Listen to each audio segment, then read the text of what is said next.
Incoming.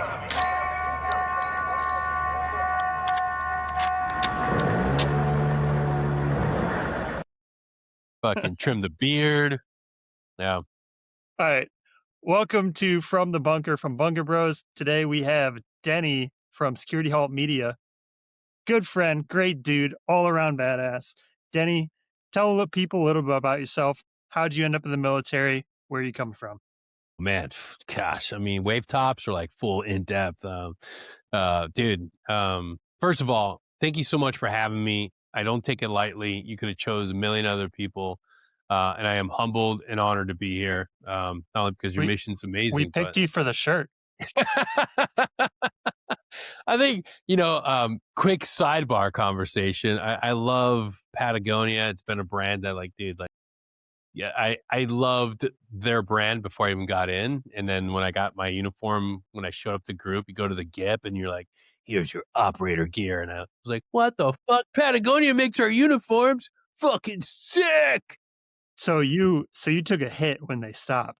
Oh, bro, dude, it was, I remember I totally gonna die myself out, but when Patagonia stopped the operator, there's a big, people don't realize, some people don't, but Patagonia used to do a pro deal just for fucking soft dudes. And then they stopped. And then I was cause I would, all my PTs, everything, I drank the Kool-Aid. I loved my Patagonia stuff. Still do. But I love their fit, their shirts. And yes, I went through and I found out that if you worked within the capacity of personnel recovery, you could still get in there.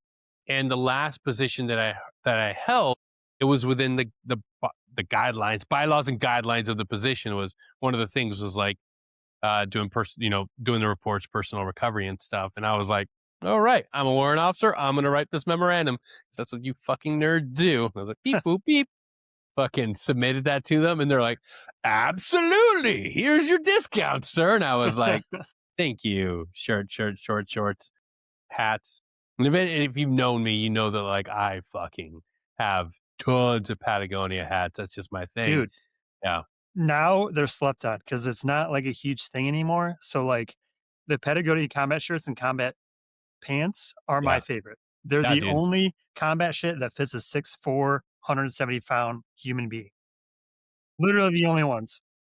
Dude, I love them. I wear them fucking nonstop. And Sergeant Major's like, is that issued? I'm like, kinda, somewhere. Definitely somewhere.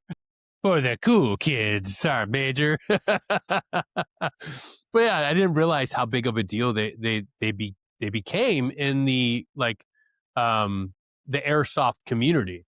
And when I got out, I had tons of them because before deployments, I would always buy, and the people I was buying them from were all these mill role playing dudes, airsofters. No shade to them, but that's who was buying them because they were expensive, ridiculous expensive. And there was a subset of them that they would role play certain units and they had to have the kit. I'm like, whatever, dude, I'll buy all of these. But I had a surplus of them. And the GIP only takes back, the group issue point only takes back whatever you got issued. So I still had a whole bunch. I sold everything else off to those kids. And they're like, oh my God, absolutely. And I'm like, yes. Here you go, little nerds. You run across any small longs, extra longs, you let me know. Small extra longs hard to come by, my brother. It's a very, very unique size, but I will keep it. It exists. It exists. So I go to CIF and I know they have it because the summers came in small extra long. And so I go to CIF for the last deployment and they're like, what size? I was like, small extra long. They're like, does it exist? I was like, yes, it does. Dude, the jungles, the Patagonia jungle uniform. Dude, I know they exist because it's been 13 years. I wasn't making it up for the first 13 of those years. I fucking know you have them. And they walk back in the back. They're like, best we can do is a medium extra long. I was like, all right, you're calling me fat, but I get it. Well, back to the origins story. I did finish out my career as a CW2 warrant officer in 7th Special Forces Group. My service goes all the way back to the days 2002. As a kid in high school, I joined the National Guard, the Colorado National Guard, the illustrious 220th MP Company. And that was my first initiation in the military. And no disrespect to anybody in the Guard. For me, once I started really achieving rank and figuring out, like, when you're a private to E4, it's all like, it's still very new. You're happy with it. You put on your weekend, you weekend warrior outfit. And you're like, yeah, I get to serve. I get to be in the Guard. But as I got older, I learned really quick in my early 20s. I was like, man, like, I'm having to make ends meet with friggin' jobs that don't really provide anything. That it's not like I'm going to be the next great manufacturing lead at Parkway Products. Like, I wasn't really advancing in life. College was still very difficult because you have to pay up front before the government kicks back and gives you that check to go back and recoup. And it was just really, it was a constant struggle. I wasn't advancing anywhere in the civilian world, and I really wasn't advancing much in the National Guard. I was getting the pleasure of being a weekend soldier, and it was fun. And when I got the accolades to go to schools and stuff, it wasn't I wasn't fulfilled. I was doing great things, but then as soon as you go back home, you're like, fuck, I'm still living in a fucking 1-bedroom apartment. Like, this sucks, dude. But I'm happy when I'm with the boys. I'm happy when I'm doing something. And it just came to one of those points where I was like, I have to go full time. And I am so grateful I did. I went active duty, went infantry. I didn't go as an MP because I was great. I had people in my corner that were smart to tell me to chase an adventure, a position, not a job. And that's what I did. And I went straight through. And I always tell this story. I had a remarkable senior drill sergeant that made a promise to at that point I was an E5 going through. He said, you guys do exactly what I ask you to do. You help friggin' teach, coach, and mentor these kids. I'll personally walk you over to airborne school. I'll get you a slot. So I was originally slotted to get Fort Hood. And we all know that if I would have gotten the Fort Hood, I'd probably be murdered. I've been a statistic, or at the very least, just hated my life because there's nothing good at Fort Hood. Sorry if that's where you're stationed. You look concerned. Everything good? No, hey, I got to pause for 1 Yeah. second because I think there's shooting outside my house. I'll be right back. It's pretty normal. Yeah. Sorry, the cops are already there. It was shooting. That's life at Bunker Bros podcast. Dude. It's like Miami Vice. the I wish you would have been fucking- able to take the camera. Dude, the fucking first week I was here, someone got shot in my driveway, and I was like, is this what I'm doing for the next 3 years? Where do you live? I'm not gonna say it on here. I'll tell you later, and you can look it up. It's on the news. My house is on the news last 2 years ago now. Yeah. Cops. I put a chest seal on the dude. He got a through and through to the lung. Oh shit. Yeah, and the city gave me like a cool little plaque. Sucking chest food. Yes. Just stay Dude, right there, sir. I've never done a needle D in real life. I had it in my hand, and I was like, Dude, that it's different. I was like, he's so close. Mid Quebec. I know he's so close, man. Right on top of the rib. But it wasn't collapsed yet, so I was like, I feel like if I do it now, it'll kill him. Yeah. So I didn't, and he lived, so we're good. Hear that, everybody? He's alive. Anyway, I'm sorry. Yeah, how many dudes in the GWAT were just waiting for that after all that training? That's the one thing I will tell you. I saw it. I had it in the IFAC. I grabbed my kit, dude, from my basement, and I like ran out there, and I ripped it open. I had a chest seal from Afghanistan. Gross as fuck. Things expired by like 5 years, probably. It's just KY jelly at that point. Dude, the glue was black. And I was like, I ripped it open. I was like, I mean, it's either this or you die, I guess. So I did it anyway. And I packed the back. He had an exit. I packed the back with gauze. I looked at this cop and I was like, hey, check his trach. I need to know if his trach is deviated. And she like didn't know what the fuck I was talking about. And I was like, look at his fucking neck. Tell me if it looks wrong. And she's like, I don't know. I was like, so I flipped him back over and I looked at him and I was like, nah, he's not there yet. But I had it in my hand, dude. You know, now they give you the little ones in the fucking little capsule. So I had it and I was like, this might be my one chance. Do it. Yeah, dude. The angel and the devil were like super strong that day, dude. Do it. Anyway, Yeah, but he wouldn't have Strung out known. on fentanyl, just sitting there, just like, He do it. wouldn't have known. He wouldn't have known. Yeah, fuck yeah, doing it, send it. Yes. I thought it was funny because I was looking at the chest seal, and I literally had it since 2018, 2019 when I went to Afghanistan, and I, like, opened it, and it was, like, black, and I was like, I think it's supposed to be clear. It's supposed to be Yeah, like oh a yeah. clearish Oh, yellow, and I yeah, was like, dude. fuck it." Just see you celebrating. Yeah, boy. Dude, the cops were like, "What are you?" And I was like, "Army?" They're like, "Are you medical?" I was like, "No, I just, like, No. I the gunshot thing I get. If this was anything else, couldn't do it." Yeah. No, dude, that's something that we should all be willing to do. If you have the knowledge, you have the ability to intervene to do something, you do it, man. You get in there and you do it. Oh, Um, I harp on my guys so fucking hard, man, because 'cause I'm in the Guard, yeah. and I'm a platoon sergeant. I've probably not 36, I'm probably under strength as fuck because it's the Guard. 23 Yeah.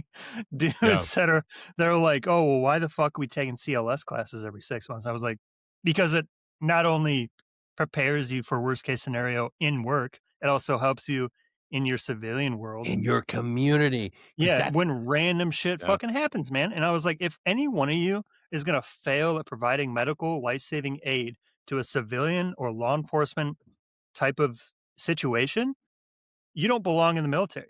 That's your fucking job, dude. Like, you have to keep up on this stuff. So, like, IFAKs are where you can grab them with both hands. IFAKs are always, you shouldn't just have the one on your kit that's, shoved in your fucking closet. I got one in my car. I got one in my kitchen. I got one on my kit down here. I got one at work. Like, there's no reason not to be prepared because you never know, man. And like, that is you got to harp on people for that shit because everyone's like, well, why do you need that, Dude, it's bro? the one thing you will absolutely have a greater Yes. chance of doing than smoking somebody or getting, when you're young, you're like, I can't wait to fucking get in combat or shoot somebody. Every young man has that. And every MOS, maybe not S1, Yeah. Maybe but not all of them. like 88 Mike, can't Yeah, wait to smoke some. some people join, they're like, "Man, I hope I don't kill anyone." But for the most part, a lot of young men, they're like super amped. They take all the training super serious. Everything that has to do with actual like engaging and shooting. But the reality is like you're in your community. You're more than likely going to see a car accident. You're gonna respond to a situation. Like what better feeling than being of service and being able to help somebody in their one of their greatest moments of like weakness and they're there, they're vulnerable, they're hurt, they need help, and then you come in with a friggin' expired chest seal and you save the day. Like that shit, that should be like that's going to be the one of the greatest moments of your life if you're able to respond to somebody in their moment of need and you can actually render first aid that saves a life. What? That's fucking Yeah, awesome, dude. I FOIA'd the footage immediately. I got it immediately. I was like, I was wearing a Bunker Bros hat. I was Yeah. like, "Give me that Yes. shit." PR. Viral marketing 101. We're just going to go to every bad neighborhood with nothing but IFACs. What could go wrong? was I'm sorry. We got so off fucking topic Yeah, dude. in the hood. So Sorry. But anyways, you got out of the Guard, you went active duty. That's where we are. yeah, so by the grace of God, I was given the ability to go to airborne school. Super grateful because it's one of those key moments that, like, hey, led me to go to the 82nd. It landed me in what I think was arguably the greatest brigade within the 82nd. That's just my personal opinion. And it got me into the greatest battalion, the 2504, 1st Brigade. And Devils in Baggy Pants, dog. That's for life. Gang, gang. And those are the guys that raised me. Those are the guys that gave me the chance and the opportunity to prove myself through 2 deployments with the greatest dudes on earth. It's funny. I was just talking to my buddy. You always remember these individuals like they were. I mean, we've all gotten older, taken different paths in life, but I always, always, always give celebration and give gratitude for all those individuals. My entire BCO family, from first platoon to everybody else that was in that company at that time. Those individuals gave me the knowledge, the wisdom, and the the idea that I could actually achieve what I wanted to do after that second trip. Because I didn't. It's not that I outgrew them. Never see myself bigger than anybody. It's just that I knew that if I really wanted to have that experience and I really wanted to like really fully look back at my career, like I had to go to selection. I had some really amazing leaders, great platoon sergeants, great PLs. But it was the bad leaders that really taught me that, like, okay, I don't want to sit here and gamble and see if I can become uh, a good leader or be jaded, become a piece of shit, and just sit here and wait to make rank and then take it out on everybody else. Because I saw that. And then I saw Green Berets, and those guys were shit hot. Every Green Beret was professional, and you saw them. You saw them in the Airborne PX, and you saw that tab and that beret. And more importantly, you saw their performance in combat. You saw those guys in theater, and there was nothing when they went into the AO. There was went silent, like for a reason. When those dudes came around, they were always professional, never treated paratroopers like they were less than. I mean, I knew there was something to that professional excellence. And I wanted to see if I could do it. I wanted to see if I had what it takes to become. By the grace of God, through all and through everything, I made it through. I made it through selection, and I got to go through selection with some amazing people, some amazing friends, and then When just did you go continue. to selection? Right after my second trip, so that was like 2010, 2011, when I went through selection. So 2010, and then 2010, 2011, went through the Q course, graduated in 2012. I was blessed because I didn't have a hiccup. I didn't have recycled any phase, went straight through, which is a challenge because it is not an easy journey. A lot of injuries, a lot of perseverance and just holding myself together with sheer determination and will. But I made it, and that's when I learned that you made it through the door.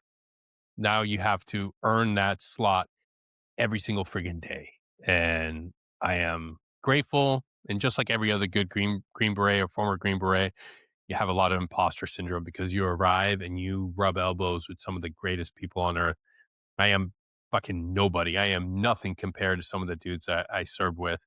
Talking about guys that could make the impossible seem possible just by the way they approached it, the way they carried themselves.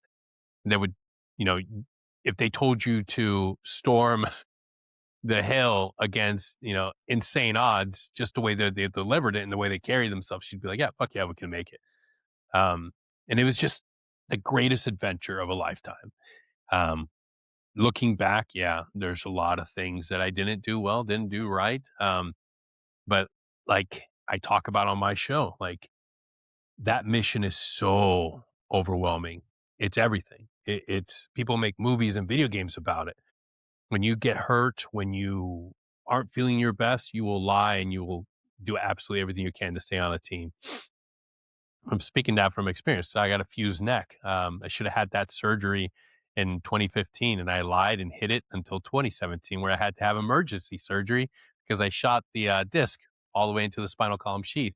And then all this stopped working. And I was just in constant pain. But I'm like, dude, I'm not going to come off free fall status. Are you kidding me? I'm a sky meat missile. Like, no, fuck that. You're not going to take that away from me. Like, no. But then, yeah, you end up having to have emergency surgery. So it's a career that will absolutely get you to compromise every aspect of yourself to just stay on the team a little longer. But it's an amazing career. It's an amazing place to be. Not because like I said, I'm just an average dude that got to live an adventurous life for a short period of time, and grateful for everybody that I served with because that's the reality of it, man. You earn a spot on that team and you're constantly earning it. And I think a lot of us get out and they carry that right mentality. There are a lot of individuals now that are not humble, that don't have humility, that have this arrogance of saying that they're greater than everybody around them because they have a floppy green hat and a long tab. No, dude, you're a supporting effort. The mission's great. Like doing everything that we did was amazing. But at the end of the day, like you're but a footnote in the regiment's history. And even more importantly, you're not the end all be all. The supporting you're a supportive element to the greater infantry. At the end of the day, they're the ones that win and hold. Like you're just there for a little bit, dog. You get that sexy helicopter in, and that It's kid. I mean, it's a back and forth, man, because like I had real great experiences in Iraq with when Turkey with 7th Group, great experiences in Iraq with I can't remember who it was, but another group was with us with Task Force Trident, and also great experiences, super humble dudes. And then my second deployment was like it was on the verge of like them just being assholes all the time in like 2020, and then my third deployment, I was like, "You guys are just dicks." Like it depends on the group, though. Like I some think it does. I think it the does. ODA, like they fostered that, and they, because they're selecting, so like they fostered that mentality, and then they kind of like build it off of that. So like it's not like it's every group, not like Yeah, it's every ODA, not like every team, but like right now I have only met one dude that were like you. I've only met one other guy like you in group right now. man. And I that is astonishing because I grew up in the military with great teams, yeah, fantastic ODAs. And my last deployment was like everyone they were the epitome of no one can talk to us, nobody can do anything. We are the fucking Green Beret. We own everything. Like it was fucking. And yeah, I don't know, just to hear that you still believe in that is great because, like, a lot of soldiers right now, like, they're getting chased around by fucking flying IEDs and shit, and they're yeah, like, dude. "Well," and then they see the Green Berets, and the Green Berets are just, like, being fucking dicks, but they don't also have a mission, which I get. Not having a mission fucking sucks, dude. It Yeah. does. DevGru didn't have a mission when I was in Afghanistan. They bitched the entire fucking time, but they were cool. I think if you drink too much of the Kool Aid, man, I think you forget. And not saying anything bad about anybody that didn't serve in a regular army capacity before they went to selection, but I will tell you, man, like as a warrant officer, the on my last deployment, my greatest and most important job was being a good steward to our uplift. Like they don't have the ability to get another combat rotation. This might be the last one. This might be their last pump. And for our guys, that was their last trip, their first and only trip. I am not going to be a negative memory in any of those kids. Um, it does not do the regiment any good if I am an asshole, if I am a piece of shit, if I treat those kids bad. And I don't say kids like as in a demeaning way. I say that in an endearing way, saying like Yeah, those they're young, they're individuals, those new, they're young men, fucking yeah. yeah, those young men were absolutely punching above their weight and doing an excellent job of it. You know, I don't want to say their names because a lot of them went back. They came back and they went on selection. That's exactly what they should. If you have a good interaction with a Green Beret, chances are you will see you will see them and say, maybe I'll go to selection. Maybe I'll go to CA selection. Maybe I'll go to PsyOps. Well, hopefully not PsyOps. CA, yes, absolutely. I love CA. It's because PsyOp doesn't have an understanding of what their capabilities and what their job is. For a vast majority of individuals that I've met in that career Not field. since Iraq, like, And, '04. and it's sad. It's sad. I'm sorry. You can debate me in the comment section, call me a piece of shit. I'm just saying very few I've met that actually understand their actual principles, understand what they're supposed to be doing on the battlefield, and it's remarkable. When they do it very well. And it's very, very, very, very hopeful that in the future they'll figure their shit out. Their schoolhouses, like a lot of us, like a lot of career fields, they send their worst to them.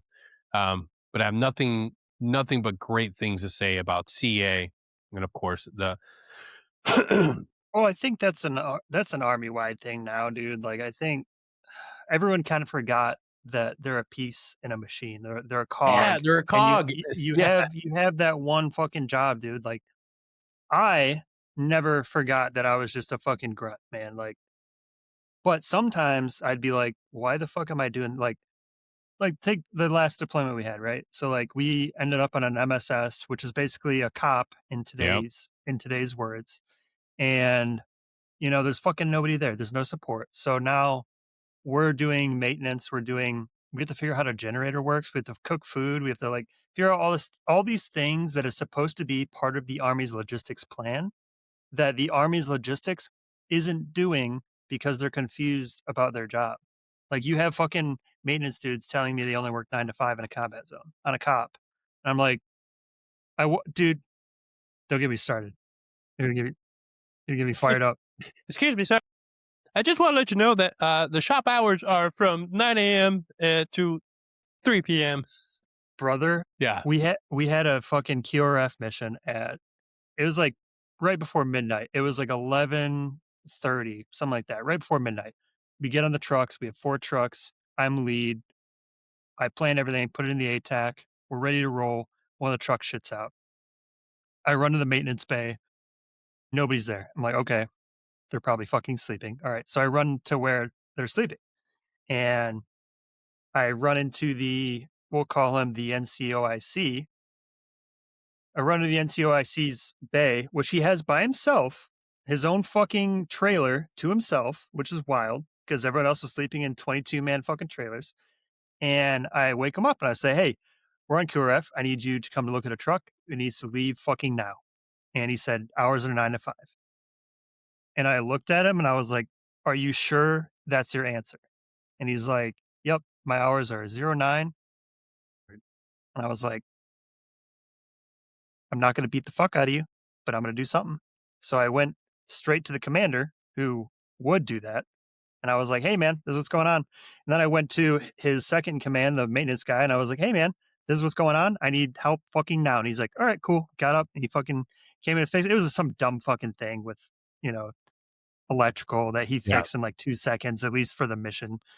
And the commander got up at midnight and walked over to the maintenance lead's hooch and woke him up. And I never had a problem again. But like, dude, people forget their fucking job, man. If I work fucking 24/7, if the infantry is going on missions 24/7, what the fuck do you think support's doing? Brother, Yeah. like you know what your job is. Like you're a vehicle maintenance specialist. And this is the one thing I will say about support at group, especially on combat deployments.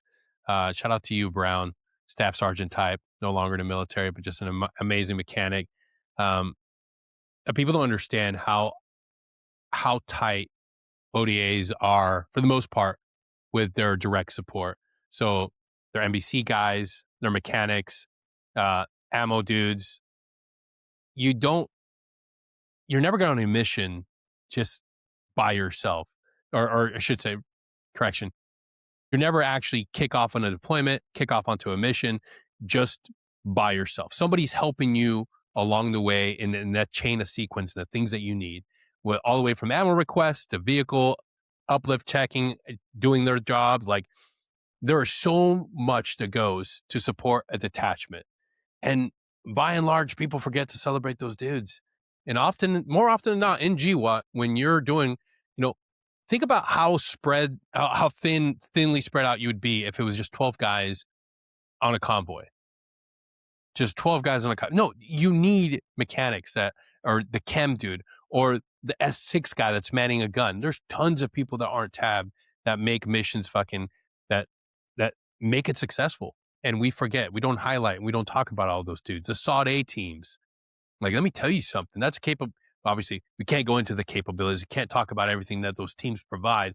But I am telling you, the amount of resources and the amount of people that are part of successful operations that just get left to the wayside that people don't celebrate or talk about is ridiculous, man. Tons of people, even go Which peel might that be onion part of back. the might be part of the problem. It might be a thankless job, so they feel like, like I'm gonna set my own fucking parameters of what my job is because nobody gives a shit. And that's might be a way of thinking. I'm not really sure. And I mean, you know how it is, Iraq, Afghanistan. If you're on a cop, you're infantry, right? If you're on a fob, it's mostly support. If you're Now, like, it's kind of flip-flop now. Now it's like we want to establish places that can kind of run themselves without being cut off because we learned a lesson. But at the same time, those people are still kind of in the mentality of like, well, I'm not going to work 24/7. Sorry, brother. That's just how it is. You joined the military and now you work 24/7 for the next 9 to 12 months. That's just Hell how it yeah, is. dude. Otherwise, get out. 24-hour ops. If It somebody's out, is. somebody's awake, dude. Like I have that's never been it's on a just deployment without 24-hour out. It is yeah, everywhere you go, man. Someone's working. yeah. That's just it. That's war fighting. I'm sorry. It, Yeah, it is. Yes, because the mission does not stop yeah. at It doesn't. 1700. No, not even on holidays. Yeah. Um, 10th Mountain Cab. I remember you. I remember you. Yeah, they dumped their fill thinking that we wouldn't go out. We had a mission on Thanksgiving. Like, here comes a bunch of 18 Echoes with fucking fill devices. Nah, dog, we got the current crypto. You'll be good to hook. I got some friends in 10th Mountain, but Spin it. they know what they did. They know what they fucking done, bro. I was It there. I was there for the fall of Afghanistan. I was there in fucking Syria when we ripped you guys. Everyone knows what you motherfuckers did.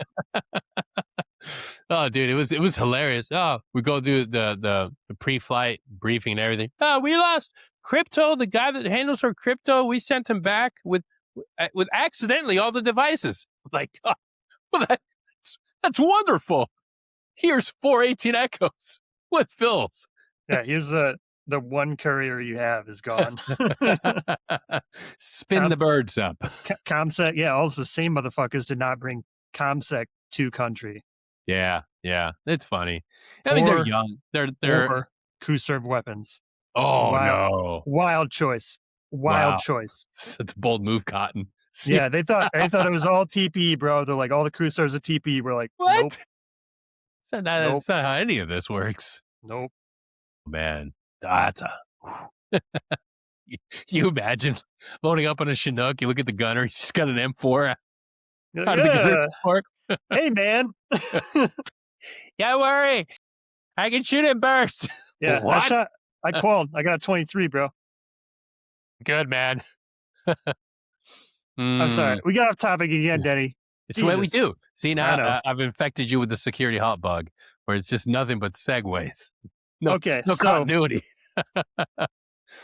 Oh, after group, when did yeah. you get out? So I got out in 2023. So I medically retired, got back from my last trip, and had a pretty bad downward spiral, which I talk about all the time. Nobody was talking about operator syndrome. Nobody was talking about repeated blast exposure. And I was experiencing a lot of issues that I couldn't correlate into anything. I couldn't put a pin on what's going on. Um, the chronic pain was easy. I was doing everything I could for chronic pain, for surgeries, trying to do everything. Well, you And then broke my your left, fucking neck, so that makes sense. but my feet started. I started like in the middle of the trip.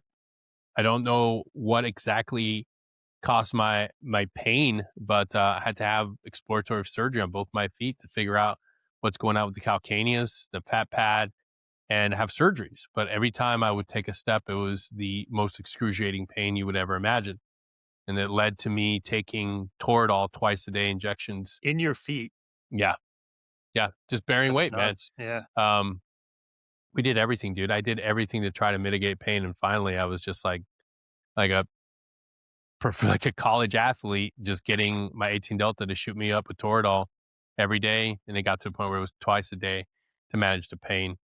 And it was no joke that the worst pain I'd ever been in, just constantly, because you're constantly going on missions, constantly bearing weight, and nothing would make it go away except for Toradol. And I'd feel good for a few hours, just enough to get me through mission. And I kept telling myself, as soon as I get back, man, they'll figure something out. And they didn't. I got back and I didn't have access to my 18 Delta to give me Toradol twice a day. And I'm just fucking eating pain constantly. Then my left eye stopped working. And what I mean by that, it wouldn't focus. I'd walk in, transition, from outside to inside, and your eyes, your pupils move. My left eye wouldn't do that. And then still, I was like, I'm not going to say shit because I'm not going to lose my team. Fuck that. Like, I'm staying on board. Um, and then cognitively, things got really fucking weird for me. But I got too upregulated. I couldn't talk clearly like this. It was like having brain fog. Like, I just went straight into fight mode. So that caused a lot of problems at home. Yeah. Um, and I would have to argue with my wife in front of a whiteboard because she could talk and articulate and tell me 15 different ways why I was a piece of shit. And I needed to write my thoughts out. And then my speech. So we got my speech, cognitive processing, like typing out an email or writing something. None of it made sense. Like I would proofread and was missing giant chunks of paragraphs and sentences. And I'm like, what the fuck's going on? Like, I can't communicate like this. And I would send email traffic like that, professional emails, and people would be like, hey, man, what the fuck? I can't read this. I'm like, oh, okay. But we're smart. We're capable. We build frameworks. So I would try to hide what I was going through. And I wasn't sleeping. So I would try to drink so I could go to sleep. So Jameson became like my big thing. Um, and I'm like, I'm fine. I'm fine. I can piece this thing together. But then the memory got really bad. I couldn't figure out how to get home. I couldn't remember my passwords for work. Couldn't remember like all my stuff of being a warrant officer, my briefs, my do outs. But then again, I'm trying to like lie and cheat and steal and beg. So I'm trying to stay. I'm not trying to raise an alarm to anybody. So I built a little support. I'm like, a red notebook is for red classified. That gets locked up in the safe at night. I'm going to put everything that I own in the back of my truck. So if I get to work and I don't have something, I know it'll be in my truck. And it was just constantly trying to adapt to my new normal, which was a very compromised cognitive state. I didn't know what the fuck was going on. And my wife was piecing it together, stumbling downstairs, not figuring out what the fuck was going on, and still having this high operational band of stress because I'm already gearing up for the next mission. I'm already like, we haven't had the fall of Afghanistan yet. I'm still prepping for Guatemala. I'm still prepping for another deployment. I'm trying to hold it all together. And what I didn't understand was everybody else is seeing me operate at such a diminished level. And I'm trying to fucking work at, I'm like taxed out. My tachometer, my operational mode's like fucking maxed out, but my performance is at like 60%. And I'm like, what the fuck is going on? All this work, all this highlighting every pair. If I had to read a brief, I had to literally highlight everything. And again, nobody's talking about operator syndrome. Nobody's talking about repeated blast exposure. TBI is the least of what's going on in my head. Like, I don't know what's going on, but I need help. So I'm like going to P3, which is like our mental health clinicians. And I'm giving them like very like small amount of information. Like, yeah, I'm a little bit stressed out, but this is what I'm really worried about. So I go to Intrepid Spirit and they're dialing in on my eye. That's like the first big thing. And they're dialing in on the cognitive stuff. And they're starting to test, they're starting to do some stuff. But I'm still not being 100% honest and truthful of panic attacks, depression, anxiety, rumination. And of course, all the physical pain that I'm in is worsening everything. And I'm getting to the point where I'm not able to meet the demands of my job. And of course, that puts more stress. I'm like, no, like I'm going to figure this out. I'm in control. And the more that I try to control what's going on in my body and in my mind, the less control I really have. Speech is getting worse. My memory is getting worse. I'm forgetting huge chunks of time, and I'm still in chronic pain. And I don't know what the fuck to do. I don't know what to do other than drink, other than continue the same frame of thought of like somehow magically this is going to go away. It continues to spiral. And finally, I get a neuropsych eval. And those tests are like super long. And I'm sitting there. I know I'm not doing well. Like, I'm like, dude, this is fucking hard. I'm not figuring out any of this stuff. And finally, we have actual feedback. I'm like, okay, we're going to figure something out. And that presentation from that doctor was like, cognitively, here's a new normal person at baseline. This is where you're at. I was like, You're telling me I'm mentally retarded. And it was just like Forrest Gump, where it's like, Mrs. Gump, this is Forrest. Right about here. Here's Norman. I'm just like, I know I'm not the smartest dude. I know I'm not the most capable. I'm not like the top fucking Green Beret in the world. No, but I have understanding of what it took for me to get to where I'm at. I know I'm not performing at that level, but I'm trying so fucking hard. And now you're telling me that this is where I'm at, and that, like, but they don't give me any like courses of action. They don't say like, hey, we're going to go to this treatment center. We're going to do this. No, they just basically tell me that you're cognitively here. Like you've gone through X amount of years in the military. Definitively, we can say that this is where you're at. Like, you got to get help. And I'm like, okay, well, you're not helpful. You're not telling me the things I want to hear. So now I am more depressed than ever because now I have a visual representation of how fucked up I am, and nobody can say how I can get better. And it was at that moment where things started getting really desperate for me because I didn't have an answer to how to get help, how to get better. How can I get out of this situation? And I still want control. I still desperately want to be able to say, like, I'll do, there's this magical thing I can take. None of it's being presented. And I get more depressed. There's more uncertainty in my abilities to perform my job. And finally, I just get to the point where I'm like, I'm going to kill myself. I can't perform. I can't fucking talk. I can't have a logical argument with my wife. I can't talk when I get elevated. I just clam up because I can't think of the right words.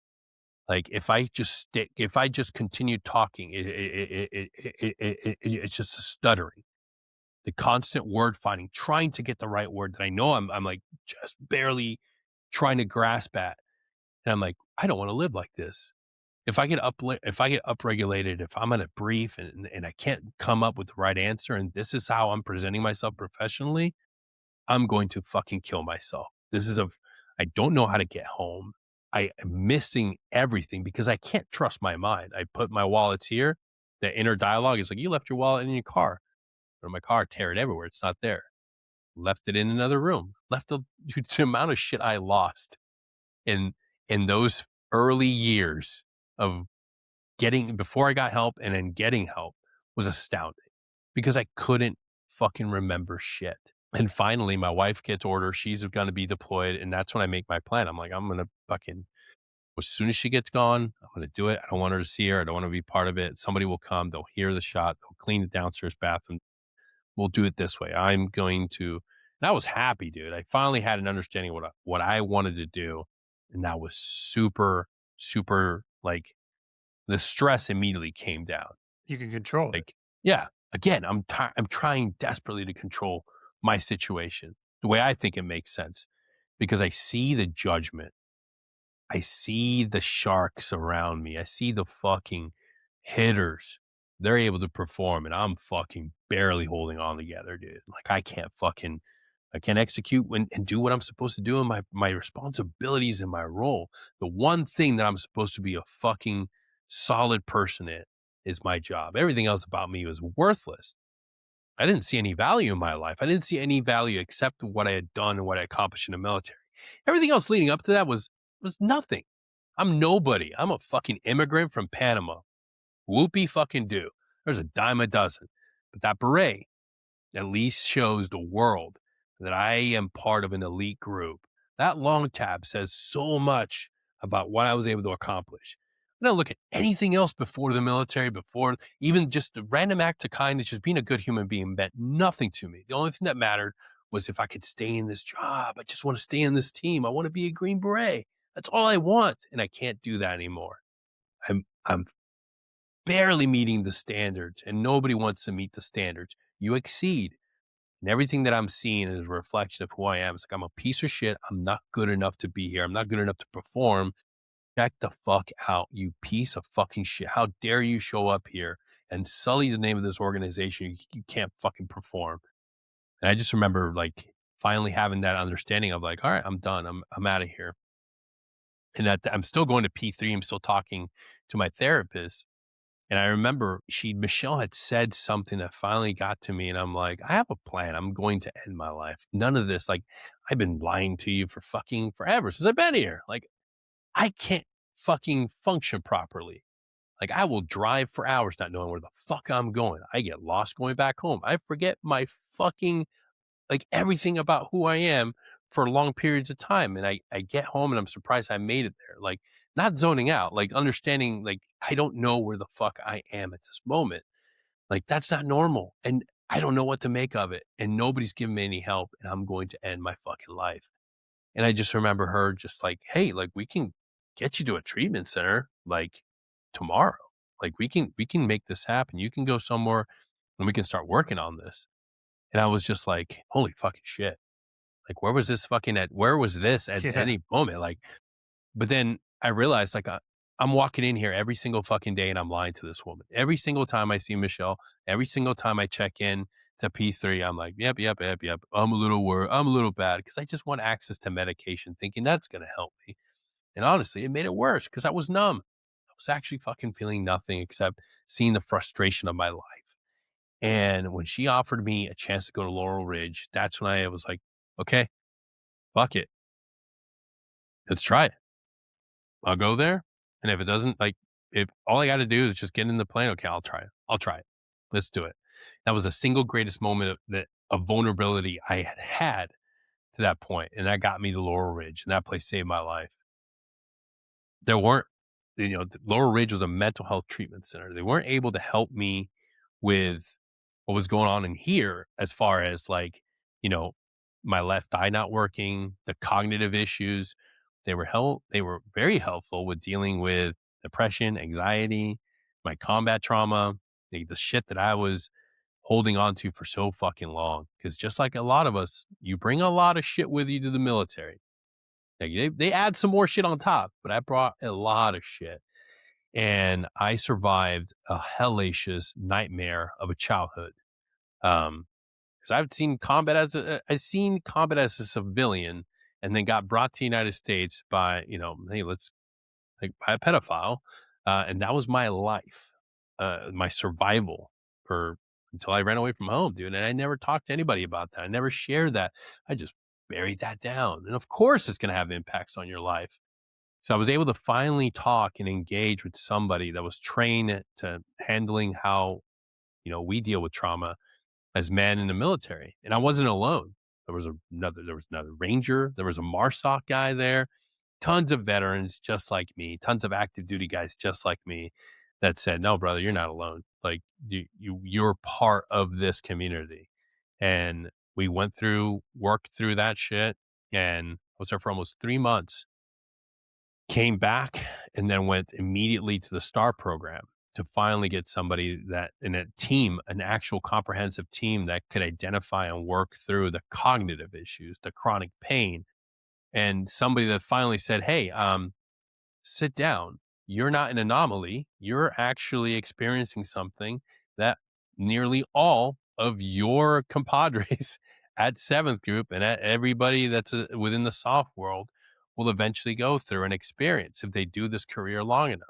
That's when it first was giving a white paper uh, on operator syndrome, but more importantly, had doctors treating me comprehensively from head to toe based on this new finding and everything they were going through, every single thing, neurological issues, cognitive issues, endocrine issues, musculoskeletal issues, everything, absolutely fucking everything. And they're like, no, dude, like, here's what's going on in your brain. Here's why it's having an effect on your left eye. Here's why you're off balance. Here's why when you toss a ball where you think you're aiming at and the ball's going way off over here, here's what's happening here. Finally, people that could say, you're not going crazy, dude. This is what's happening in your body, and we can help you with this. And that was almost a year and a half after my deployment, where I was finally able to sit down with somebody that's like telling me, like, dude, you're not going insane. Like, yeah, I know you're not missing an arm, you're not missing a leg, but there's damage in here and we can show you. And it was just like, holy shit. I finally have answers. I don't feel like like an anomaly. I don't feel, and here's the great thing. everybody in there from 7th group, 3rd group, and high leaders within our regiment at that facility with me. And I was like, why aren't people talking about this? Why wasn't I briefed up when I showed back up? And then I realized, I was like, would I have listened? Would I have listened and talked about what I was already experiencing before my last trip? I didn't pass my impact test. That's a canary in the fucking coal mine. But I had rank, so I walked the fuck out. I didn't understand what I was already bringing into that last deployment. I didn't understand what was going on with my body before the deployment. Maybe if I would have been honest with some of the horrible landings that I had as a young paratrooper, maybe if I would have been, if I would have had leaders that said, hey man, if you've been unconscious, X amount of times, we got to get you checked out. But nowhere along in my military career was repetitive head impacts, blast exposure talked about. Nobody. Absolutely nobody. And that's a shame on me, because before I was a warrant officer, I was an 18 Bravo. I was a weapons guy. I should have known the exposure limit. I should have known the dangers of repetitive blast, and I didn't. I didn't take it as an important thing to know. And I Everyone, think, you said it yeah, before. Everyone wants to stay on the job, stay with the team. Everyone wants to yeah, keep the mission going. yeah, Everyone's still gonna do it. Like, I had a conversation last night with a guy I was with in Syria, and he got hit by a cluster bomb, and I was like, we were talking about it, and he was like, "Yeah, like I lied to everybody because I didn't want to leave Syria. Like, if you had a TBI, they would kick you out. You'd be back to the States in 3 days, and they're gonna chapter you probably medically, but TBI because now everyone's serious about TBIs. yeah. So like, he lied, and so did everybody else. Like everybody fucking lied about getting TBIs, and now like everyone's like, dude, I can't pick up a fucking pencil on the table, because I took too much concussion to my head over the last 20 years.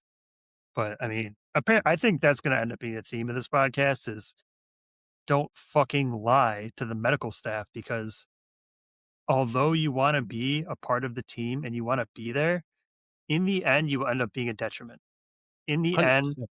you will fail basic skills. You will forget basic skills that will put your guys in danger. Because I don't know how many of these conversations I've had. I mean, Travis from Project Recon, we talked about this at length, and you may not know something's wrong. You may want to fight it all you want, but if you feel like if you can't perform at the rate that you used to be able to, it's might not just be you getting old, dog. Yeah, Like you got hit by a fucking 107 like 500 times in GWAT. So like, yeah, something's probably fucking weird with your head, dude. You yeah. fired Carl Gustav 8 times in a day. Something's probably wrong, man. And it will catch up to you. It Oh yeah. will catch up to you. The way that I explain it to dudes is like, yeah, you may not feel it right now. You may still be, because you're high stress, you're operational, and you're You're focused. absolutely focused on the There's mission. no outside shit Yes, at all. the moment that you finally have that last straw, it could be as crazy as coming back home and you have one more fall. You come back home, you stumble, it doesn't have to be one incident, one key incident. It's something that it is accumulative. Like I look at my journey and I look at other individuals just like me, and it's just Sorry. like, I gotta let my wife in. She's locked oh, up here. Back. nice. I don't even think that was me. But yeah, it's the more stories, because now that I'm in the space, not only do I share my story and as a testimony of like, hey man, you got to put yourself first. Anytime you have a bad jump, anytime you have a hard landing and you feel like maybe your bell got rung, you need to document it. When I look back at my history, like, it's like, fuck, man, and I have a spreadsheet. I have an actual spreadsheet with every time, and I look at it You and I'm like, need to. You'd have to fucking do it, man. look at your Seriously. jump log. It correlates you even if you don't remember. And the funny thing, man. One of my archangels, which is a training exercise for free fall, I had to go to the hospital. I had to go to the fucking hospital because of a bad landing. And I didn't even annotate that. I didn't annotate anything. I had my printout from going to the hospital, and I had everything, and I'm like, fine. I was out for a little bit, but I'm fine. I'm fine. I'm fine. Fine till you're not. At the end of It the day, stacks. It fucking yes, stacks, man. yes. And you have to remember that every exposure, not just your M4, 50 cal sniper rifle. How many rounds have you ripped back to back to back to back? It has an effect on you. And we talked, dude, I talked about this Travis too. Now it's coming out like you if you fire so many rounds a day, has the same impact as firing an AT4, you know? And then you do that times 3 times. Let's say you don't qual the first time, you go back, you do a 0, you do a qual again. That's dude, you're firing AT4s, that concussion on your head nonstop. You think the ear pro is gonna stop your brain from getting rattled behind a 240 or a 50 cal? Come on, man. Like, I mean, I get it. You don't understand that signing up, and now it's becoming like a focus. So I get that, but Yeah. It's the one now we thing that, know. yeah, we know now. So we can Now train we know. better. We can train smarter. And I will tell you, you're not a if you're listening out there and my story resonates with you, you're like, fuck, that makes a lot of sense. Go get checked out. It's never too late. And the thing is, we have people on the forefront of this fight, and there are things you can do. Neural inflammation is a real thing. There are supplements you can take. There are things you can take in your daily life. Omega 3s, creatine. There are things you can do. Mitigate your stress. Allostatic load is a bitch, and it's in many, many other career fields, not just relegated to soft guys. You have to be able to understand the impact of cortisol and stress in your daily life. And I will tell you, man, the person I was before going to Laurel Ridge, before going to Star Program, is so different than the person I am today. I can Like, tell, dude, both your eyes are tracking me. dude, I had a scary, that I think it was summer of 2023. I was, I just retired. I got my certificate. I'm like, oh fuck, like I'm done. I'm out of the military. Like I'm like, and I go outside, and I'm out there in the Florida sun. I'm having a moment to myself, thinking, and I come back inside, and immediately same thing with my left eye. I was like, get the fuck out of here. Like I'm sitting there like, son of a bitch, when's this gonna get better? And I'm just sitting there looking at the world like a fucking retard, just can't focus on this side. I'm like, all right, I'm Dude, gonna, it's just like having a nods, right? yeah, The right, fucking dude, PBS yeah. 14. Just think about it like that. You're good. And I'm like, fuck, man, I'm still broken, but that's life, dude. Um, luckily that just happened one time, and the story of going to the VA for that's even more hilarious in and of itself. I'll tell you that one offline. But it's one of those things where it's like, okay, my memory's still an issue. I still can't trust the voice in my head. Like it's funny. Now I can laugh at it because I have to have things like and little rituals. Like I have a little thing where my sunglasses go. I have a little thing about where I put my wallet, and I know that no matter how much the voice in my head wants me to blame my wife, like I know it's not her fault. She's not moving any of my stuff. But there was a period in time where it very Where are my sunglasses? yeah, yeah. She fucking moved them. She knows where she put them. No, no. I constantly leave shit everywhere, and I'm like, everything has a place. I gotta remember, and it's give yourself grace, man. Give yourself grace. Be gracious for what you're able to get back, and for what you still struggle with. Build scaffolding. Build systems in your life. Scheduling is still a nightmare. Like a lot of people, I'll send that Calendly link, and they're like, "Oh, you think you're some sort of hoity-toity guy?" I'm like, "No, dude, because I For will me, forget dude. to fucking email you.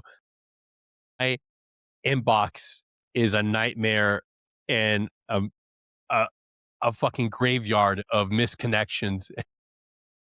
Yeah, man, yeah, we'll get you on the show. And then fucking, if I don't put it, I'm like, just forget, gone. It's gone. Like, it's not there. It's like, and then you'll email me again and be like, oh, I am sorry. I will tell you right now, there's so many people that I have met and talked to and engaged with, and I will forget you. And next time we meet, I have learned not to have that face of like, who are you? Every time I meet someone, like, yeah, Yeah. man, absolutely. And Confidence, dude. I'm like, Confidence. yes, yes. I'm like, please be some recall. Please let there be some recall. Please say something that snaps me. More often than not, there isn't anything. But So, eventually someone yeah, else will say their name, and that's when it starts to like, dude, that's right, it's Blink, Kevin. the Blink card. I live and die by that thing. If I meet you, I'm gonna have you scan that thing. And before I go anywhere, before I travel, I try to go through and have like, okay, who could I potentially run over here at this event? And I'm like, fuck yeah, go over through that. I'm sorry, man. Like that's just life. But like No, it is NeuroGum, shit. yeah, Hey, NeuroGum, if shout out to them. if it helps you, you gotta do it, man. Like, Yeah, but we are running out of time. shit, One yeah, one last question we ask yes. everybody. So, if you had to give advice to the young you or young leader you coming up in the military, what would that one piece of advice be? Hmm. I think about this a lot, man, because I missed so many opportunities to be a better leader. And it's understand your soldier's background, understand where they're coming from, and be willing to relate and take that into account for how they operate, what motivates them. Some people are just there for money. Some people are there for college, and some people are there to serve their nation. And none of those options are wrong.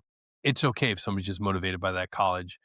And I wish I would have taken the time to understand my soldiers, especially the early years as a young NCO, and really truly understand what it means to be a fucking mentor.